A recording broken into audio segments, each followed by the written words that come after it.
Good morning and welcome to KidNuz. I'm Tori. It's Tuesday, August 4th, 2020. And we begin with a mighty hero for Muttville, the animal shelter in San Francisco that helps older dogs find forever homes, has benefited greatly from the efforts of 14-year-old Meena Kumar. The reason? The young teen was herself adopted when she was just 9 months old. She's been raised in California and has always had a passion for dogs. When Meena first learned that older dogs are often overlooked for adoption, she immediately wanted to help out at Muttville, but she has to be 17 to volunteer there. So Meena did the next best thing. She set up a pet sitting service for her neighbors and school friends, raising $14,000 for the shelter in the last 2 years. And she encourages all families looking for a four-legged friend to consider an older dog. She says they give you the same unconditional love as any other dog. Right now, she adds, we need their love more than ever.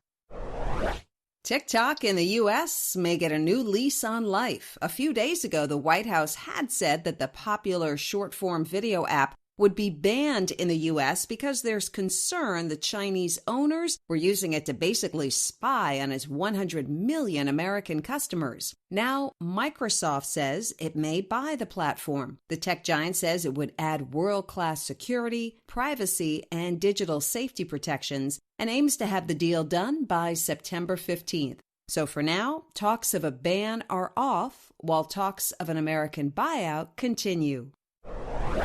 We're now in a new phase of COVID-19. At least that's according to White House Coronavirus Response Coordinator, Dr. Deborah Birx. She says the virus is now extraordinarily widespread, even in rural areas. She also stressed the ongoing importance of social distancing and wearing masks, even potentially at home, at least for people who live with someone who is at risk. This warning from the doctor comes as cases in the South and Midwest of the U.S. have skyrocketed in recent weeks, and California is now the first state to report more than 500,000 cases.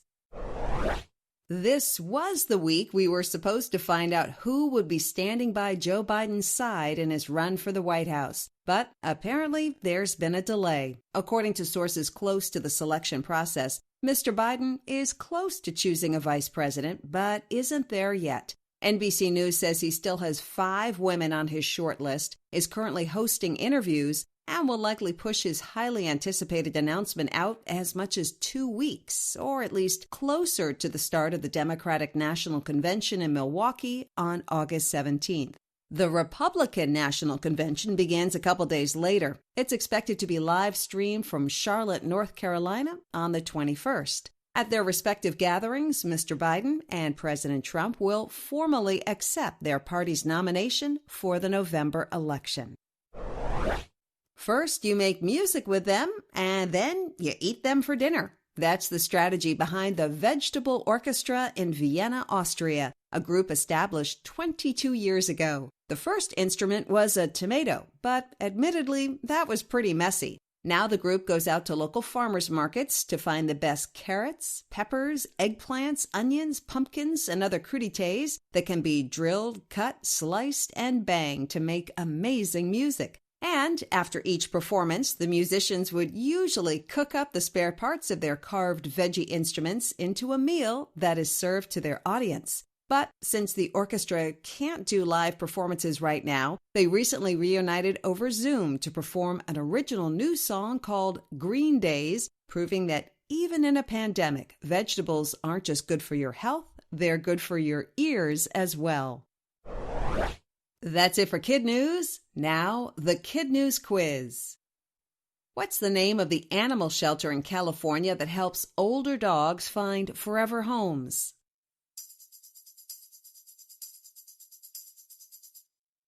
Muttville. Which major tech company is in talks to buy TikTok?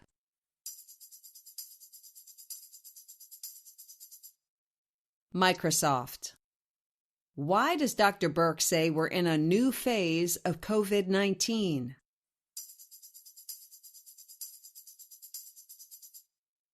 Because it's now spread to rural areas.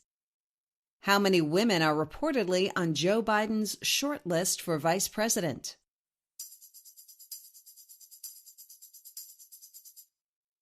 5. In One for the Road. We told you yesterday about the splash landing of SpaceX, safely returning 2 astronauts from the International Space Station. Now there's word that Space Camp in Huntsville, Alabama, is in danger of closing. The educational program has had nearly 1 million attendees, including a dozen who went on to fly in space. With no camp sessions due to the pandemic and the associated museum basically empty, the center is struggling to stay afloat. It has just launched a Save Space Camp drive to raise at least $1.5 million to keep the dreams of future astronauts alive. Before we go, we have KidNuz birthday shout-outs for Rhea in Paradise Valley, Arizona, Hallie in Langley, British Columbia, Canada, Colin in Brentwood, Tennessee, Judea in Santa Rosa Beach, Florida, and Europe in Dayton, Ohio. Thanks for listening. Please tell your friends to tune in as well, and you can also follow us on Facebook, Instagram, and Twitter. We'll see you back here for more KidNuz tomorrow morning.